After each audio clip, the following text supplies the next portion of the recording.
pleasure to invite a colleague and a friend from my own institution. Dr. Shafaq Sikandar, or Skip as we all know her, is a lecturer and fellow at the William Harvey Research Institute in Sensory Biology. She's come to talk to us about the neuronal basis for the transition from acute to chronic pain states. So come on up, Skip.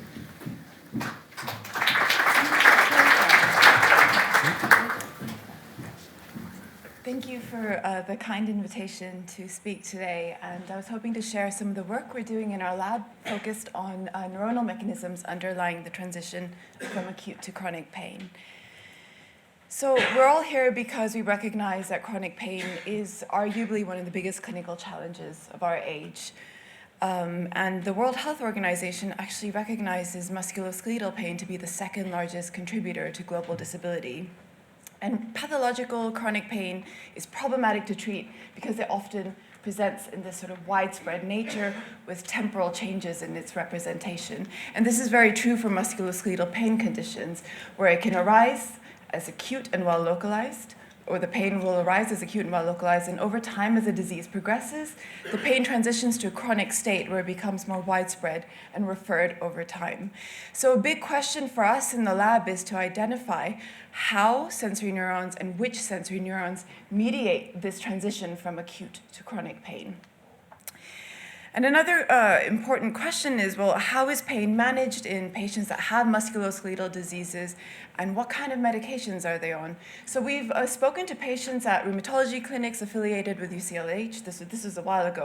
Came across patients that were diagnosed with a whole range of different diseases, fibromyalgia, osteoarthritis, rheumatoid arthritis, and so on. But regardless of what disease they had, most of the patients reported pain to be the biggest problem that they suffered from. Now, even though this was a very heterogeneous population of patients in terms of the diseases they were diagnosed with, the majority of them were actually given very similar classes of analgesic drugs, things like tricyclics, gabapentinoids, in order to control their pain. And unsurprisingly, pain control was not uniform across this patient population, and a lot of people were left with poor pain relief. And we think this is down to the fact that very distinct subsets of sensory neurons in the nervous system drive pain in different diseases. And we have distinct subsets that drive acute pain and other subsets that drive persistent pain. So I'll be showing a little bit more data that supports this hypothesis. So for the last few years, in order to study this transition of acute to chronic pain and to study pain plasticity, we've been using hyperalgesic priming models in animals. And so we have sensory neurons that innervate our peripheral tissues, and these convey sensory and nociceptive information to our central nervous system, where the pain experience is created. But these sensory neurons also show a remarkable amount of plasticity in response to injury. And it's this plasticity that's thought to underlie the development of chronic pain. And a key concept in pain plasticity is hyperalgesic priming. So this is where one injury or an insult can produce an acute pain episode, but also prime pain pathways to produce prolonged and latent hypersensitivity following a subsequent insult. So you have an injury, you have the pain for a little bit, everything looks phenotypically normal after a while, but there are plastic changes in the nervous system that mean after another insult, you can trigger the development of persistent pain. And so this idea of recurrent pathological pain is very common. The earliest report I can find, I'm sure there's much earlier reports, is in patients that had peripheral neuropathies, and they reported exacerbated pain with increasing frequency of pain episodes. And this is also true in the case of neck pain and back pain. And in the migraineur population, subthreshold stimuli can trigger a migraine episode, whereas it does nothing to healthy controls. And post-surgical pain is quite interesting because a pre-existing pain condition is an important risk factor for the development of persistent post-surgical pain, but also the surgical intervention itself can also trigger persistent pain as well. So a lot of what we do in the lab is focused on animal models of pain. We use a lot of in vivo assays. This has really been nicely described in some of the earlier talks. We use behavior assays and in vivo electrophysiology. Our behavioral assays will typically involve application of a mechanical or a thermal stimulus to the hind limb of the rodent, and we're looking for a withdrawal reflex or a nocifensive response that would correlate with a pain threshold. With our electrophysiology, we can insert a recording electrode anywhere in the nervous system, really the brain, the spinal cord, dorsal root ganglia, And we can apply these same stimuli that we use in our behavior assays to the peripheral tissues in our rodent, and this makes neurons fire action potentials. And this is very informative because it gives us an idea of how sensory neurons code for innocuous and noxious information in normal and pathological states. So you might ask, well, why even bother doing this? Because actually, from our human subjects or our patients, we have these beautiful traces of cortical activity. They can actually tell us how much pain they're in, what kind of pain they're in, so we can create these very informative sensory profiles. But quite a while ago, this was actually with in Tony Dickinson's lab, who's in the audience now, and we'll hear more from later. We did a few studies where we studied rodents and humans in parallel, and we tried to compare their responses to very similar nociceptive stimuli. And what we found was that the evoked activity of rat spinal neurons in red to nociceptive laser stimulation correlated really nicely with the perceptual responses to pain by our healthy human subjects to the very same stimuli. And we also showed in a model of a sunburn, so using UVB irradiation, that heat pain thresholds before UVB irradiation and afterwards correlates to very similar numbers of action potentials being fired in the rat spinal cord. So really nice sort of little set of studies showing that our rodent preps can serve as predictive measures for perceptual outcomes in humans. And of course, we've taken this further. We're applying intersectional genetics and also using our hyperalgesic priming models, and more recently shown that brain-derived neurotrophic factor that's expressed in primary afferents is important for this transition from acute to chronic pain. So here, animals that are knockouts for this BDNF gene in primary afferents only do not develop persistent hypersensitivity. So one of the projects that we're running in the lab is based on a question where we're quite interested in understanding how endogenous opioid activity regulates the transition from acute to chronic pain. And in the post-surgical pain context. And so for this, we're using this hyperalgesic priming model that involves hind paw incision. So this is typically known as the Brennan model in mice. So we do a hind paw incision on day 0. This triggers an acute pain episode, some acute behavioral hypersensitivity that resolves by 2 weeks. And then we inject prostaglandin E2. So maybe for those of you that were here for Peter's talk earlier, he mentioned PG2 as an inflammatory mediator that causes acute pain. Well, it causes acute pain in normal conditions, but in animals that are primed with this hind paw incision, it actually triggers this latent, persistent hypersensitivity.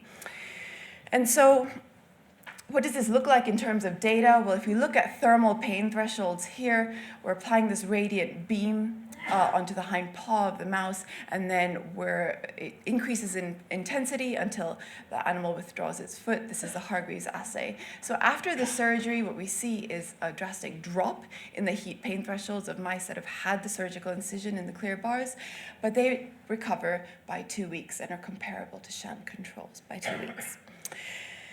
Same is true for mechanical pain thresholds. So here, again, after surgery, mechanical pain thresholds drop, but they return back to baseline by 2 weeks. Now, if at 2 weeks, we inject prostaglandin E2 into the same hind paw that had that prior incision, what happens is the animals that have had the prior incision actually develop persistent hypersensitivity, whereas the animals that were controls, didn't have a prior incision, only recover within a couple of hours. So this is a really nice model for us to be able to distinguish between acute and chronic pain.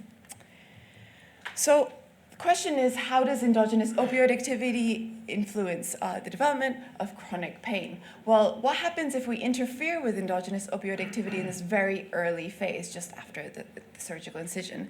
We did this with systemic injections of naltrexone hydrochloride, so just general opioid antagonist. We inject this for 4 days after the surgery, and all animals have the surgery, but we're giving the opioid antagonist at different doses.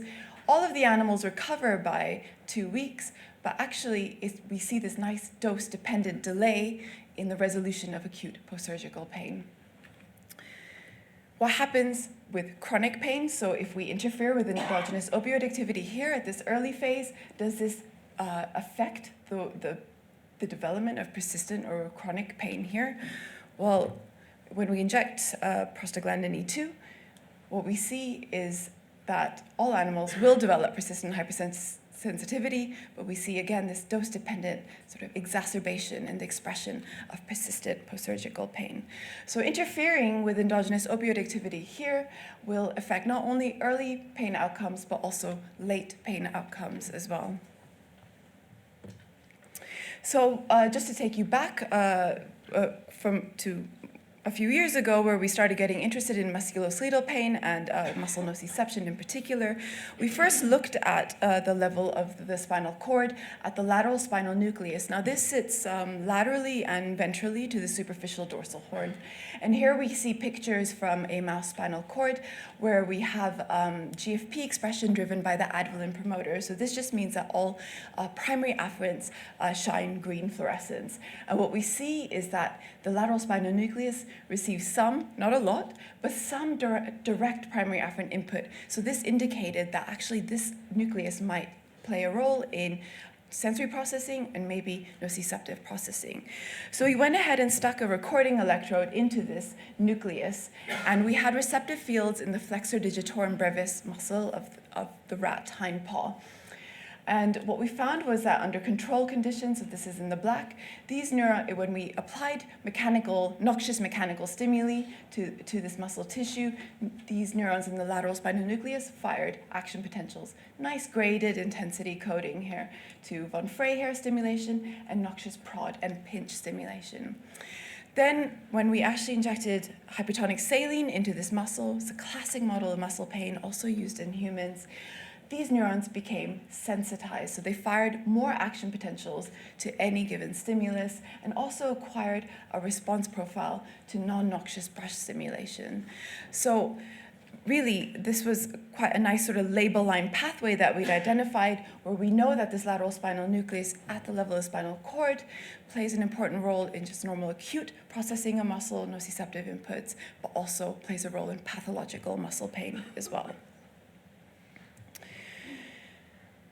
We wanted to take this further and try to dissociate acute and chronic pain, so we turned to our models of hyperalgesic priming. And we took inspiration from Kathleen Sluka, a series of really nice work from Kathleen Sluka and John Levine. And what we did was we did consecutive inflammatory injections into the gastrocnemius muscle of mice, so into the hind limb. And what we see after one injection is this acute pain. After the second injection, we can trigger persistent hypersensitivity. So we were able to model this transition from acute to chronic pain in mice. So what does this look like in terms of the data?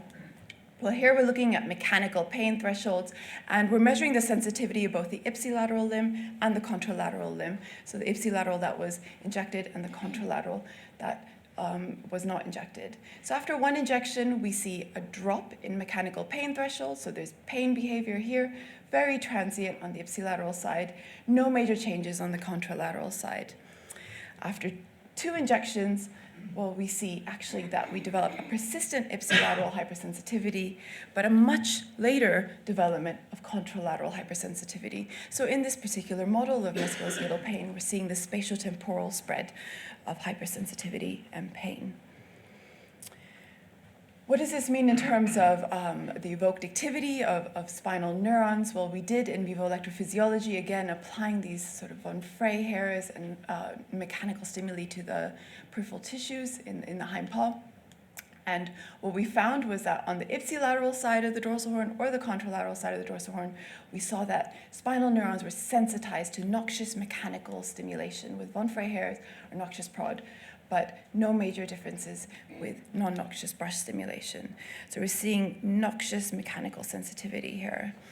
What's driving this pain behavior and what's driving this hypersensitivity of spinal neurons? Is it actually because the muscle tissue is damaged? Well, after two injections, of course, we see broken muscle fibers, we see vacuolated cells, infiltration of macrophages, and so on. So muscle looks pretty dirty. But after about a month, when there is pain behavior, actually a lot of this muscle damage is completely resolved. So we think we're looking at a real change in sensory function rather than a muscle pathology that's driving this. So one of the things that we're interested in is to identify this subset of sensory neurons that drives this transition from acute to chronic pain. And so we first focused on this NaV1.8 positive population of cells. So NaV1.8, as you heard earlier, is a sodium channel subtype. It's important for the repetitive firing of primary afferents under normal conditions. Now, primary afferents, very classical studies of primary afferent fibers have defined them on the basis of their conduction velocities as A fibers or C fibers. And this has been largely maintained until the more recent advent of single-cell sequencing, where not just three, but at least 11 distinct subsets of primary afferents have been identified based on their transcriptome or the genes that they express. And actually now, a lot of this work from Karolinska shows that there's more than 11. And we know that NaV1.8 is expressed in 6 of these 11 subsets. And what we can do is a loss of function assay where we can ablate these cells, not just NaV1.8, the channel, but we can ablate the cells that express NaV1.8 using Cre-mediated diphtheria toxin expression. Now, we know from earlier work that this causes quite a substantial amount of gene dysregulation at the level of the DRG, but what we didn't know is how this affects the development of chronic musculoskeletal pain. Yes, there's also work that's shown that it's important for cutaneous nociception, but is important for musculoskeletal nociception. So what we did was, well, if we just look at our wild types, as we expect, after one injection, we see acute pain, drop in mechanical pain thresholds after the second injection. It's persistent ipsilateral hypersensitivity in the black and a later development of contralateral hypersensitivity in the gray.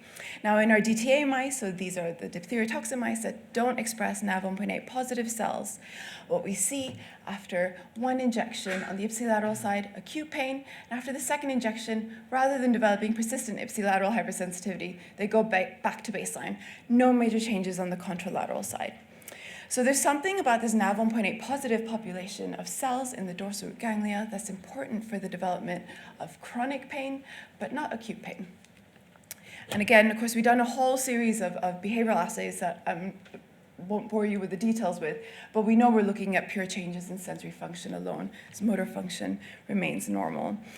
And we've also done some retrograde labeling to try and understand what are these cells that we're actually looking at. And we know that less than 20% of the neurons at the level of the DRG innervate our muscle tissue of interest, and only a third of these actually express NaV1.8. So we're actually talking about a very small population of cells, but something that's physiologically significant, because when we ablate them, we can prevent this development of chronic pain. What does the ablation of NaV1.8 positive cells mean for the coding of spinal and DRG neurons? Well, we've done these EFIS experiments to show this. If we look at normal neuronal coding to innocuous brush stimulation here, well, wild types and DTA cells code pretty much the same. They fire the same number of action potentials to brush stimulation, both at the level of the spinal cord and the dorsal root ganglia. So NaV1.8 positive neurons are not important for the normal coding of innocuous mechanical stimuli. But when it comes to noxious mechanical stimuli, what we see at the spinal cord is a deficit in coding. Not at the level of DRG, but at the spinal cord. So NaV1.8 positive cells are important for normal noxious mechanical coding at the level of the spinal cord. What does this mean in pathological states? So now we're using our hyperalgesic priming model. Animals are showing persistent hypersensitivity. If we just take a look at the wild types and we compare control in black to primed cells in the clear, we see sensitization of responses to noxious mechanical stimulation, both at the level of the spinal cord and also at the level of the dorsal root ganglia, so primary and secondary hypersensitivity. In our DTA mice, though, complete loss of this sensitization. And so we know that NaV1.8 expressing primary afferents are important for this enhanced excitability of spinal neurons and dorsal root ganglion neurons to noxious mechanical stimuli in musculoskeletal pain. I wanted to sort of, actually should have added before going to the next slide, this is all good and well, and you can kind of go down a little rabbit hole looking at mechanisms and so on. But what we wanted to understand is also why are we seeing widespread pain? Why are we seeing ipsilateral and contralateral hypersensitivity? So one of the most sort of straightforward answers would be that we're getting a change in the balance of descending facilitation and inhibition, and we know output from the brainstem is bilateral, so of course we're getting contralateral hypersensitivity. So we actually wanted to just exclude the role for a peripheral circulating factor because we were just going to go with that explanation. So we did some very crude studies where we took blood cells from mice in pain and control mice, and we injected them into naive mice. Quite surprisingly, actually, what we found was that when we took blood cells from these mice in pain, we were able to reproduce mechanical hypersensitivity in naive mice. What's going on? What's in these blood cells that's driving pain behavior in naive mice? So we took those blood cells, we flow sorted them, and what we found was that there was actually a specific pronociceptive effect of neutrophils. We needed to do this in different ways to really believe it, so we turned to what we trust the most, usually in most cases. We went back to our classic pharmacology, and we used a sequestering clone 1A8 for neutrophils. And so when we inject this clone at this early phase of the model, so light blue is just vehicle injected, dark blue is mice that have been injected with this neutrophil sequestering clone, what we see is that the mice that have been injected with the clone fail to develop persistent ipsilateral hypersensitivity, and they also fail to develop contralateral hypersensitivity. So if we sequester neutrophils, we can actually prevent the development of prolonged ipsilateral pain and also widespread pain as well. What's happening? What are the mechanisms behind this? We think this is something down to neutrophil infiltration into the DRG. Remember, these are not resident cells at the level of the DRG, but in animals that have this chronic musculoskeletal pain, we see much more neutrophil infiltration at the level of the DRG. So we're still exploring this a little bit further.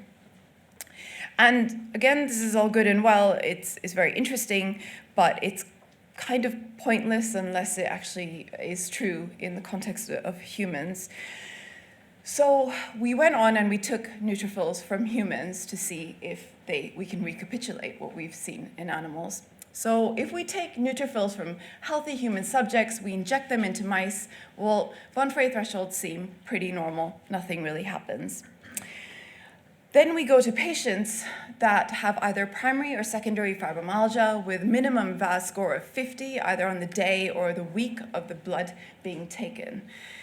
And what we see is that when we take these neutrophils and inject them into mice, we reproduce this mechanical hypersensitivity. It's transient, but these animals develop pain behavior lasting up to a week. Of course, each patient is different, so the blood from each patient will produce varying degrees of hypersensitivity, but we're very confident that neutrophils from patients with widespread pain are pronociceptive. And just to sort of reiterate or enforce this point of peripheral drivers of pain, we're working in a clinical trial with rheumatoid arthritis patients where we know really, I think it's very well established that the correlation between inflammation and pain is very poor. So some patients respond very well to biologics, and that's great because that treats inflammation very well, and pain that's driven by inflammation is gone. But pain that isn't driven by inflammation, pathological pain, is still there.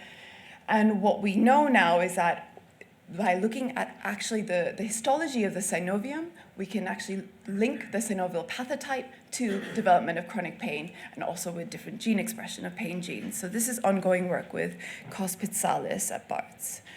So just to summarize, we know that hyperalgesic priming models can be used to distinguish between acute and chronic pain. I've shown you data on a mouse model of muscle pain that reproduces those widespread changes in sensory function, which is one of the key features of many musculoskeletal diseases. We know that NaV1.8 expressing neurons are important or essential for the development of chronic but not acute muscle pain. And I've also shown you data with a translational model of cell transfer that demonstrates the pronociceptive role of neutrophils in widespread pain. So with that, I'd just like to thank my lab, small lab, we're still starting out, setting up, Funders versus Arthritis, who generously funded the fellowship I'm on, and William Harvey Research Institute. I haven't really been able to go over all of the work here, but collaborators are UCL, John Wood, that we're doing a lot of the pain genetics work with, back translational work from patients with congenital insensitivity to pain, looking at mouse models. Francesco Dellaccio, osteoarthritis and cartilage regeneration. Hopefully another time I can share some of that work with you, and of course cause patalis, as we saw earlier, and Siptan Anver that we're doing the post-surgical pain work with. Thank you for your attention. Can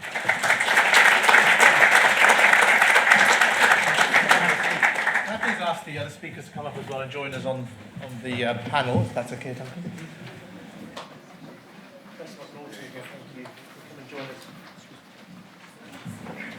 Just while we're waiting for the panel to assemble, Skip, we've got a quick question for you. Please have a seat. An anonymous question from the audience.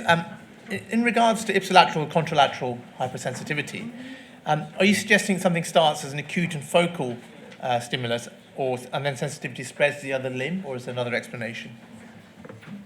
Well, I mean, in terms of the please come and have a seat, gentlemen. It is something that is an acute, localized induction of pain. So it's one injection is unilateral, and then over time it spreads to the other side. And so one of the possibilities is that this involves central nervous system modulation. We're getting contralateral hypersensitivity as a result of that. But we think that it might actually be down to some neuroimmune signaling that changes over time. And this is where we have this peripheral circulating factor of neutrophils that come in, and that might be driving that.